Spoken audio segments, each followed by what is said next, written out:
أعوذ بالله من الشيطان الرجيم بسم الله الرحمن الرحيم قال المؤلف رحمه الله ونفعنا به وبعلومه في الدارين آمين بسم الله الرحمن الرحيم ولا ينال فضل العلم إلا بالإخلاص والصدق الله وذكره بالله وذكر الله فيه وعدم الغفلة به عن الله دمنا أن ذكر أحكام الله من ذكر الله وحذرنا من الغفلة عن الله بالاشتغال بقيل وقال وكثرة السؤال والمراء والجدال فإن ذلك إلى الغفلة ثم إلى القسوة ثم موت القلب وشتات البال المؤدي إلى الضلال والقبال ومن القلب المؤدي إلى التفريط في صالح الأعمال من الفرائض المؤقتة والنوافل المؤكدة وما ذكر معها بالتضييع والإهمال فإن ذلك يؤدي إلى الدين وعصيان لرب العالمين وأي خير في علم يؤدي إلى ويدخل في حيز العصيان فإن من أخل بنوافله المؤكدة دخل عليه النقص فرائضه الواجبة ومن لا ورد له من الواردات النبوية وحزوب المشايخ الصوفية فلا وارد له ومن أعرض عن الله وحزوب القرآن ونسي الله أنساه نفسه وجعل قرينه الشيطان وحشر يوم القيامة أعمى وعاش وحيران وحزب القرآن من الواجبات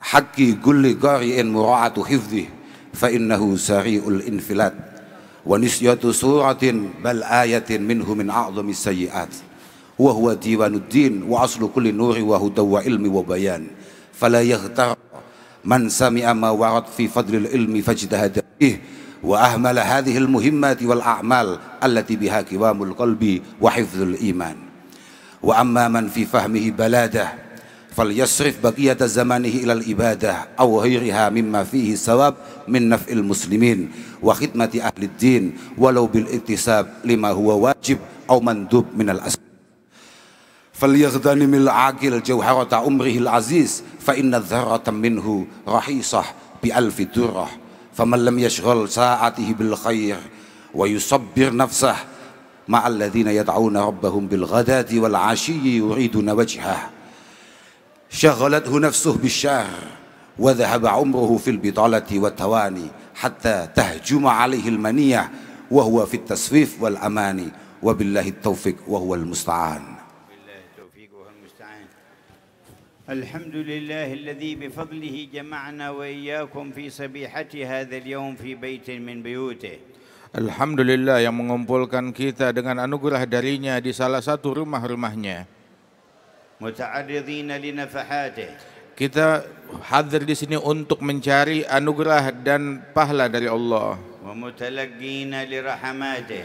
Dan juga untuk mendaraih rahmat dari Allah. Wa talibina li ridwanih. Dan mencari keridhaannya.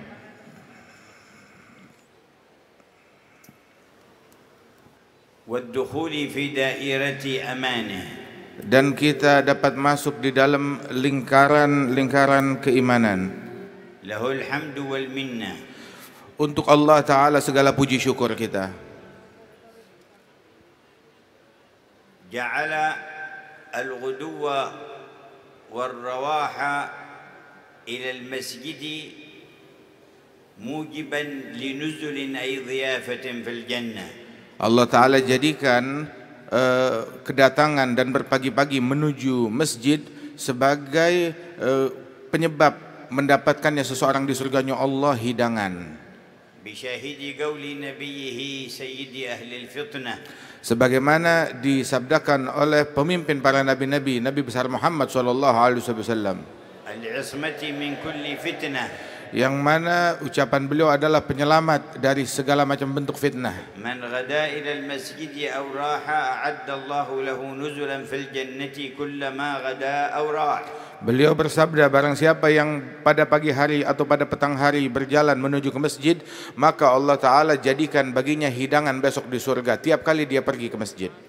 فيا من جمعتنا في المسجد اجمع قلوبنا على سر السجود لك. Ya Allah, yang Engkau hadirkan kami di dalam masjid, maka padukanlah hati dan sanubari kami untuk mencapai hakikat sujud yang hakiki padamu. وارزقنا صدق الإقبال عليك وكمال القبول منك. Dan anugerahkan kepada kami sir untuk mendekat kepada Allah Ta'ala dan qabul dari Allah. ونشهد أن لا إله إلا الله وحده لا شريك له جعلنا خير أمة. Dan kami bersaksi bahwasanya tiada Tuhan selain Allah, tiada sekutu baginya yang Maha Esa, yang telah menjadikan kita sebaik-baiknya umat. وبسط لنا بساط النعمة. Dan Allah bentangkan kepada kita bentangan nikmatnya. ونشهد أن سيدنا ونبينا وقرة أعيننا ونور قلوبنا محمدا عبده ورسوله. Dan kami bersaksi bahwasanya kekasih kita, penerang hati kita, Nabi kita Muhammad sallallahu alaihi wasallam adalah nabi dan utusan dan hamba Allah Ta'ala, الهادي إليه والدال عليه. sang pembawa hidayat menuju kepada Allah, yang menunjukkan kita kepada Allah.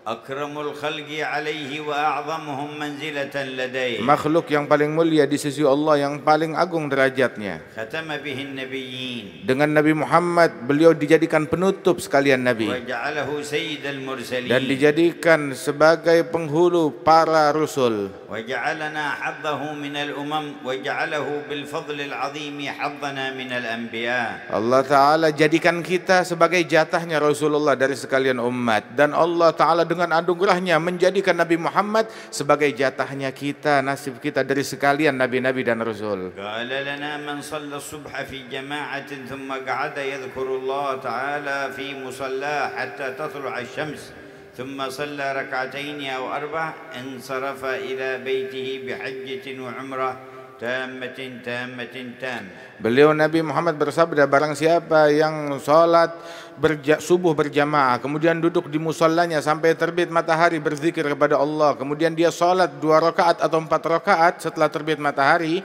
maka Allah Ta'ala anugerahkan kepada orang tersebut pahala haji dan umrah yang sempurna, sempurna dan sempurna. وقال من صلى الصبح في جماعة ظل في ذمة الله حتى يمسي. Dan juga disebutkan dalam hadis, barang siapa yang salat subuh berjamaah, maka dia dalam perlindungan, jaminan, asuransinya Allah hingga sore hari.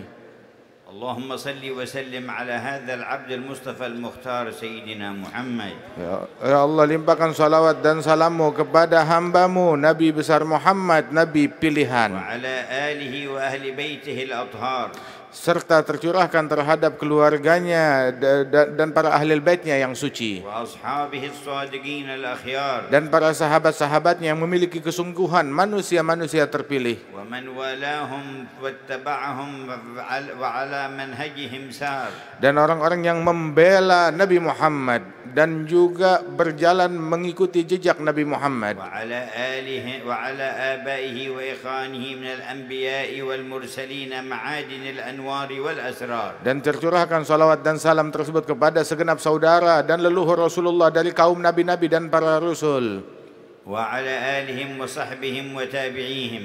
serta tercurah atas segenap keluarga mereka dan sahabat-sahabat dan pengikut mereka, وعلى الملائكة المقربين. dan kepada para malaikat-malaikat al-muqarrabin, وعلى جميع عبادك الصالحين. dan terhadap para hamba Allah as-salihin, وعلينا معهم وفيهم برحمتك يا أرحم الراحمين. dan tercurahkan atas kita bersama mereka di barisan mereka ya arhamar rahimin. وبعد فقد بين سيدنا الإمام العارف بالله الحبيب عبد الرحمن بن عبد الله بن أحمد بالفقيه تلميذ الإمام الحداد الذي كان يقول عنه إنه علامة الدنيا ويقول والله ما في الأكوان مثل عبد الرحمن، بين لنا شان هذا الدين وأنه بمجموعه يتوضح في 4 دوائر.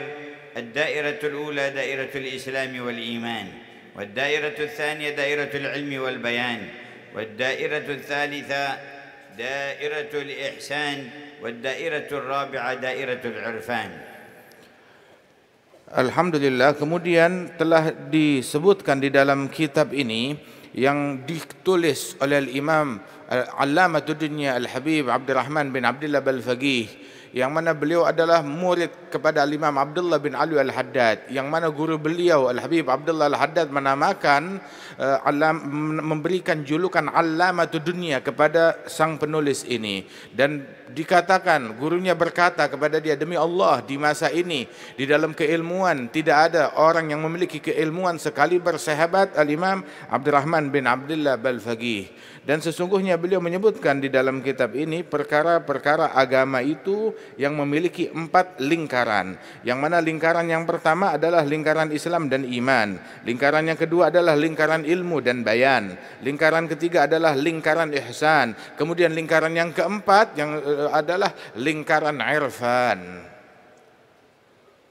والمراد بالعرفان المعرفة الخاصة بالرحمن. Dan yang dimaksud dengan irfan adalah ma'rifah, pengenalan yang khusus kepada Allah Ta'ala. وقد شرح لنا معاني الدائرة الأولى وهذا آخر ما ذكر في الدائرة الثانية.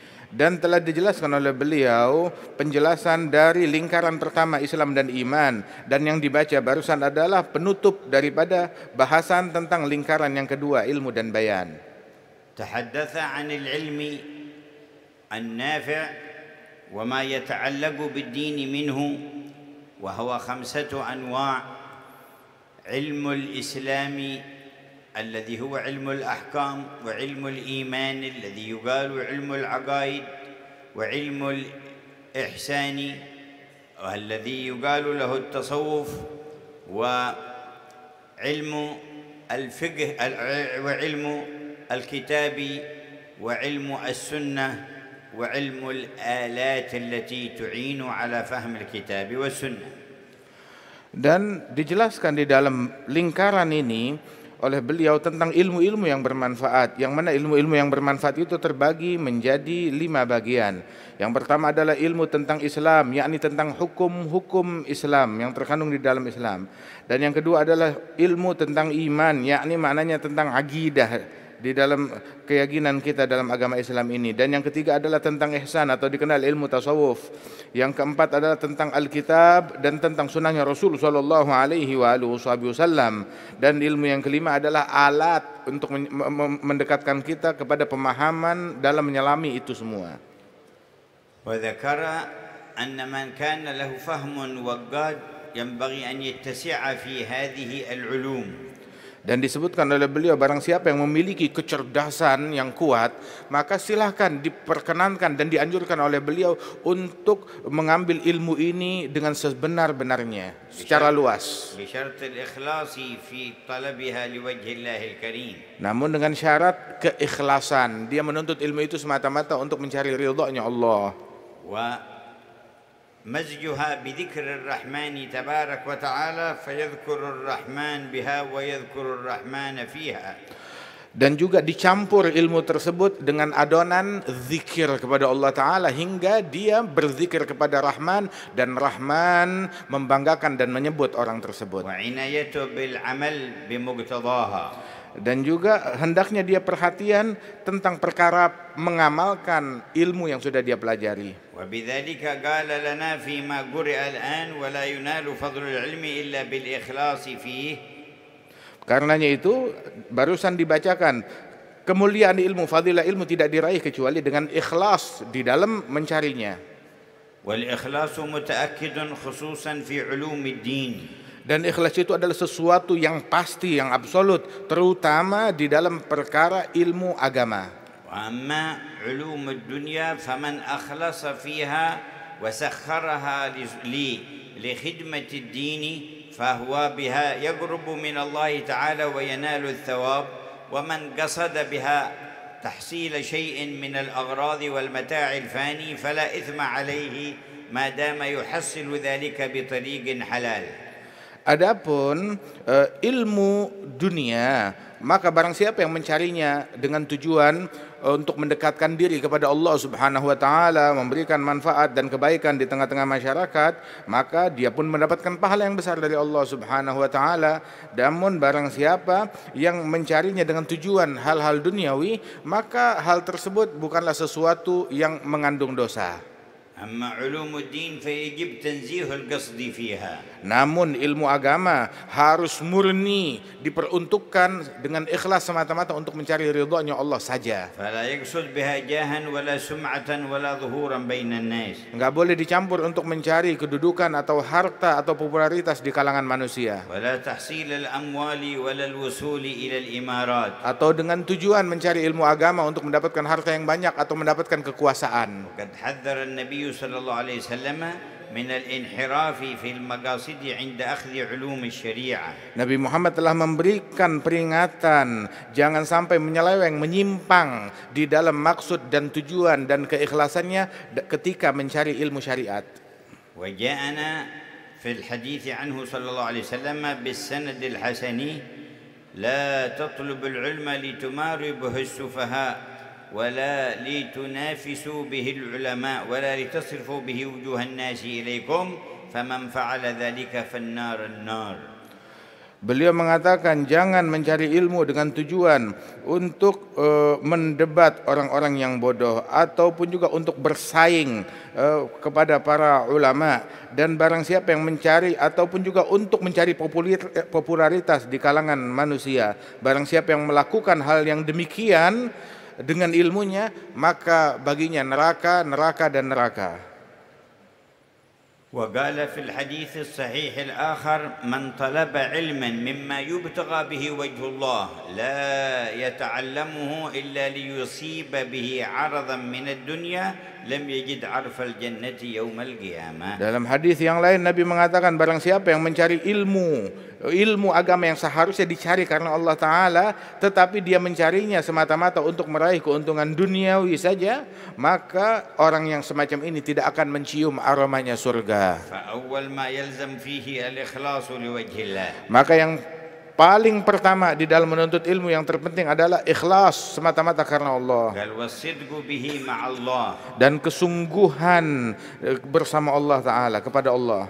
والصدق إتمامه وإحسانه واستنفاذ الوسع في إقامته على الوجه الأمثل. Dan makna kesungguhan adalah menyempurnakan di dalam pencarian ilmu tersebut dan melaksanakannya dengan metode, dengan cara sebaik-baiknya, dengan semangat yang tinggi. فالمخلص لا رياء له والصادق لا عجب له. Sesungguhnya orang yang ikhlas maka akan ternafikan darinya itu segala bentuk riya. Tapi orang yang memiliki sidq maka akan ternafikan darinya itu adalah akan ternafikan darinya segala bentuk ujub, takjub kepada amalan dan perbuatan dan keilmuannya sendiri. والرياء أخفى في الأمة من دبيب النمل. Dan sesungguhnya riya lebih sulit untuk terdeteksi di kalangan umat ini daripada langkah kaki seekor semut. والعجب أخفى من الرياء. Dan sifat ujub lebih halus lagi, lebih sulit terdeteksi daripada sifat riya. والوصف الثالث أن يمزج العلم بالذكر. قال وذكره بالله وذكر الله فيه وعدم الغفلة به عن الله. Dan sifat yang ketiga adalah memadukan ilmu tersebut dengan zikir. Dengan dia berzikir kepada Allah Subhanahu wa taala, maka dia menjadi orang yang disebut oleh Allah Subhanahu wa taala. ولذا أحب العارفون عندما يذكرون شيئا من مسائل العلم أن يستشهدوا بالقرآن وبالسنة وأن يخلطوا علمهم بذكر الله وذكر الآخرة. Karenanya itu banyak di antara para ulama-ulama ketika mereka menyebutkan sebuah permasalahan di dalam keilmuan, mereka gemar mengambil dalil dari Al-Quran, dari firman Allah, apa yang disebut oleh Allah di dalam Al-Quran tentang ilmu tersebut, dan juga dari hadisnya Rasulullah SAW, hingga semakin berkah dan berpadu ilmu dengan zikir. وكان من تربية السلف الصالح أنهم إذا أقرأوا الطالب والمريد في شيء من أحكام الفقه جعلوا معه شيئا من أحكام الإحسان الذي هو التصوف. Dan juga kebiasaan para salafus saleh bahwasanya ketika mereka mengajarkan keilmuan tentang fikih kepada penuntut ilmu, maka dijadikan berdampingan dengan permasalahan fikih itu permasalahan yang berkaitan tentang tasawuf atau ihsan bersamanya. وإذا خلص العلم من هذه العوارض فهو من أفضل العبادات وأقربها إلى الرب. Apabila ilmu selamat daripada jebakan-jebakan yang berbahaya ini dan perangkap-perangkapnya, maka ilmu tersebut akan demikian bermanfaat, akan demikian berkah dan bercahaya. وأن تحول إلى قيل وقال وكثرة جدال وحسد وتطاول على الآخرين ورغبة في الدنيا وما إلى ذلك فهو إلى الجهل أقرب وهو من أسباب الوصول إلى العذاب في الآخرة. Dan ketika ilmu tersebut berubah menjadi sekedar celotehan, menjadi sekedar perdebatan, ataupun juga alat untuk mencaci maki dan mencemooh orang lain, atau untuk mencari keuntungan duniawi, maka itu bukan ilmu, lebih dekat kepada kebodohan dan berujung dengan azab dan siksa dari Allah Ta'ala kelak di akhirat. وقد كان يقول الإمام مالك اطلبوا هذا العلم طلبا لا يضر بالعبادة واطلبوا هذه العبادة طلبا لا يضر بالعلم. Al-Imam Malik mengatakan, carilah ilmu agama ini pencarian yang tidak membahayakan ibadat kalian, dan ambil jatah kalian daripada ibadat ini pencarian yang tidak membahayakan dalam menuntut ilmu. ولهذا ذكر المؤلف عليه رحمة الله علامة عدم الصدق في طلب العلم إهمال النوافل المؤكدة وأنواع الذكر لله تعالى وقراءة القرآن. Karenanya itu muallif, penulis, beliau menyebutkan tanda keabsenan sidik, sifat kesungguhan di dalam menuntut ilmu ini adalah ketika seseorang tidak peduli dengan hal-hal yang sunnah, terutama nawafil yang sangat dianjurkan di dalam ibadat, nggak peduli dengan zikir, dan juga ilmunya itu, dalam ilmunya itu dia tidak membaca Al-Quran, maka ini adalah menunjukkan dia tidak memiliki sidik kesungguhan dalam mencari ilmu. وقال من أخل بالنوافل المؤكدة دخل عليه النقص في الفرائض الواجبة. Itu dikatakan bahwasanya barang siapa yang menelantarkan daripada nawafil muakkadah, maka berarti kelak dia akan terjadi kebocoran di dalam perbuatan fardunya yang diwajibkan oleh Allah. بل ومن لا ورد له من الواردات النبوية وحزوب المشايخ الصوفية فلا وارد له أي لا فائض عليه وواصل له من حضرة الله من التقريب والتنوير والتعرف والرضوان وما إلى ذلك. Dan juga dikatakan bahwasanya barang siapa yang tidak memiliki wirid dari zikir-zikir yang diajarkan oleh Nabi Muhammad dan juga dari para masyayikh sufiyah, maka orang ini tidak memiliki warid, yakni anugerah dari Allah Subhanahu wa taala yang tercurahkan dengan berkat zikir dan wirid tersebut berupa penerangan hati dan pendekatan kepada Allah taala dan cita rasa di dalam hubungan kepada Allah. وقد كان يقول شيخ مشايخنا الحبيب عبد الله الشاطري لطلاب العلم في رباط تريم: لا يسمى طالب علم من ليس له قيام في الليل ولا محافظة على الضحى والرواتب. Karenanya itu guru dari guru-guru kami dahulu berkata, Al-Habib Abdullah bin Umar Al-Syatiri, barang siapa yang menuntut ilmu tetapi dia tidak bangun malam ataupun juga tidak sholat duha dan witir, maka orang ini tidak pantas menyandang gelar santri. وقد ورد طالب يريد أن يطلب علم الحديث عند الإمام أحمد بن حنبل فبات في بيته وقرب الماء ليتوضأ منه لأجل صلاة الليل، فجاء مع الفجر ووجد الماء في مكانه، فقالوا ألم تقم من الليل؟ قال لا، الآن نتوضأ. قال فاذهب من حيث جئت فإنك لا تصلح لعلم الحديث.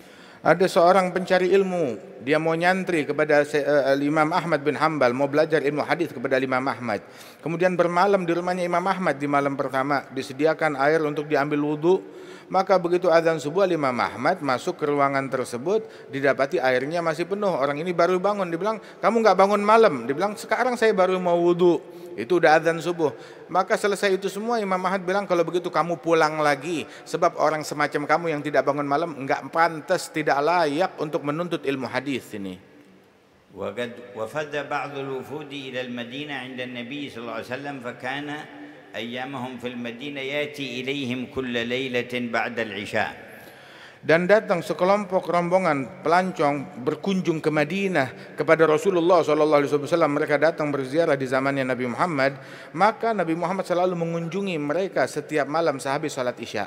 وفي ليلة تأخر عنهم ثم مر عليهم. Di suatu malam Nabi Muhammad terlambat datangnya, tapi akhirnya sudah larut, beliau Nabi Muhammad masih datang kepada mereka. ثم قال لهم إني لم أتأخر عنكم إلا أني شغلت عن وردي أو حزبي من القرآن فأحببت أن لا آتيكم إلا وقد أكملته.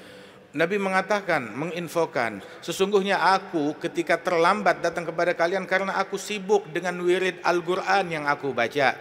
Aku ingin menyelesaikan wirid Al-Quranku dulu, udah selesai ngajinya baru aku datang kepada kalian.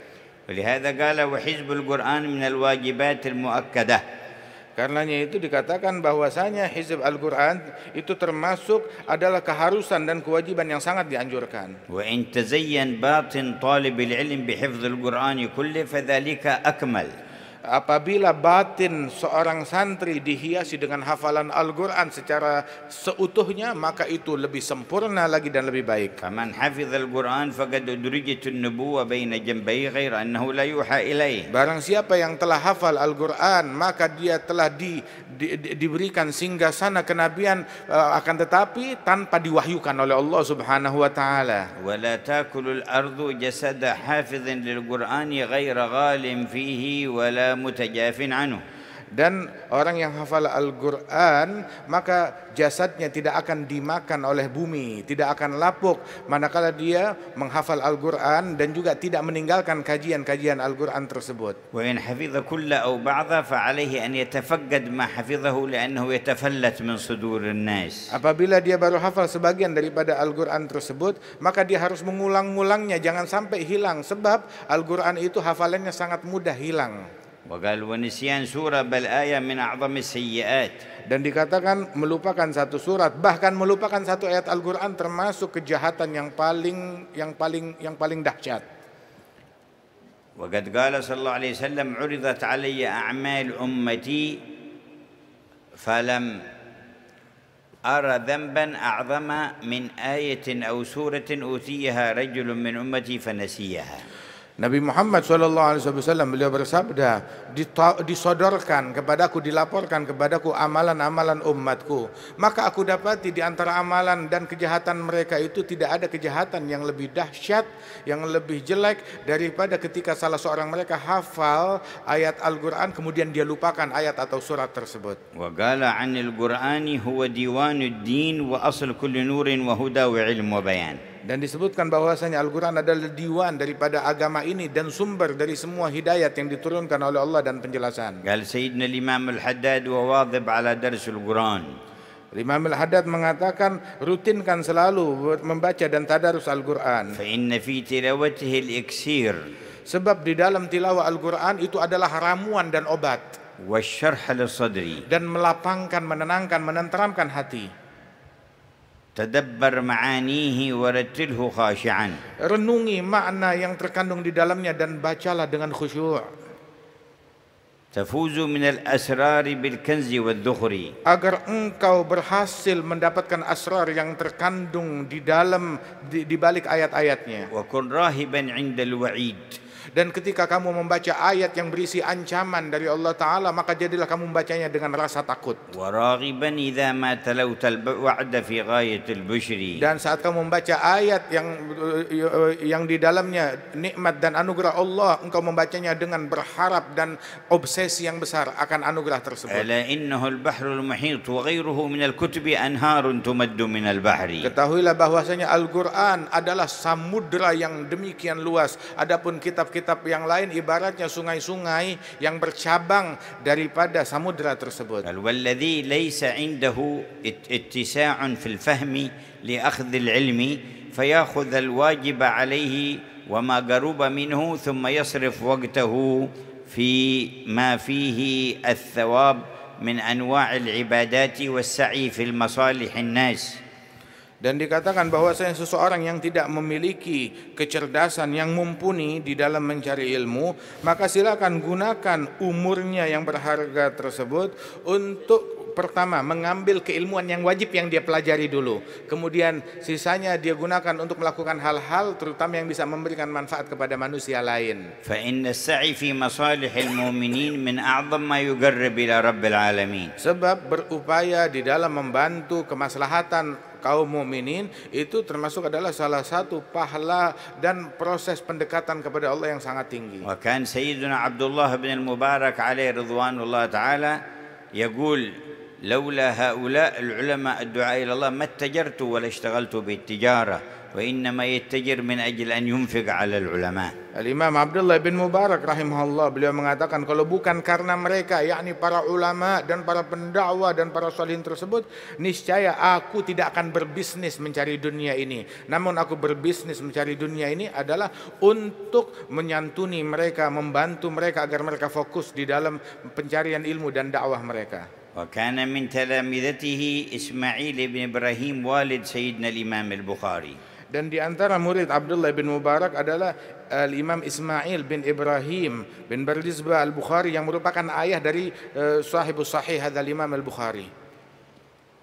وكان من أثر تربيته به يقول محمد بن إسماعيل هذا أرجو أن أخرج من الدنيا ولم يختلط بمال تجارتي درهم من شبهة واحد. Ayah Al-Imam Al-Bukhari, Al-Imam Ismail bin Ibrahim, beliau mengatakan, beliau adalah pebisnis dan dia berkata, saya berharap saya keluar dari dunia ini sedangkan harta yang saya punya tidak tercampur dengan harta yang tidak baik, yang syubhat atau apalagi yang haram yang ada di dunia ini. ويقول صلى الله عليه وسلم لسيدنا أبي هريرة لأن تمشي في حاجة مسلم فتقضيها له خير لك من أن تعتكف في مسجد هذا 10 سنين. Nabi Muhammad berkata kepada Abi Hurairah, sahabat beliau, bahwasanya engkau berjalan berupaya untuk membantu hajat saudaramu, itu lebih besar pahalanya daripada engkau i'tikaf di masjidku ini selama 10 tahun. وقال من جهز غازيا فقد غزا.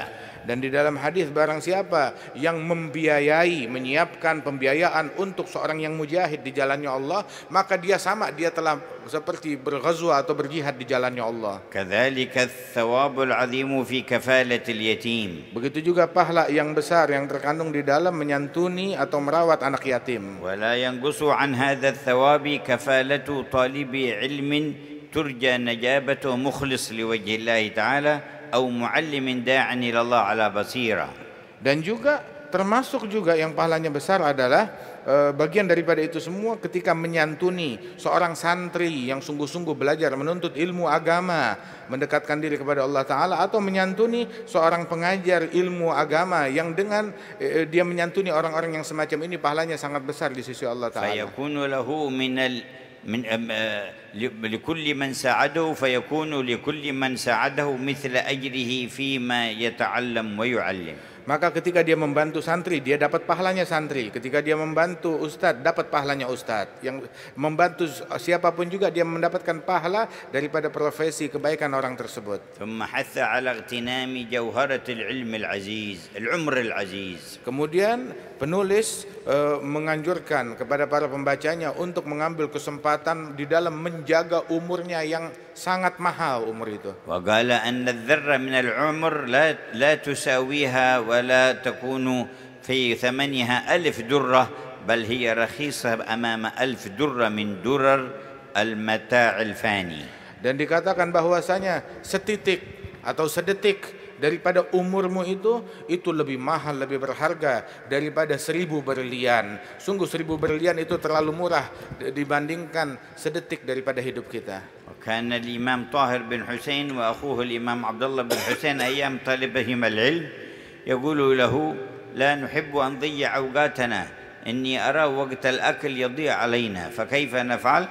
قال يأكل أحدنا والثاني يقرأ، فإذا فرغ من أكله يحمل الكتاب ويأكل الثاني والأول يقرأ حتى لا يفوتنا هذا الوقت، وقت تناولنا الطعام عن طلب العلم.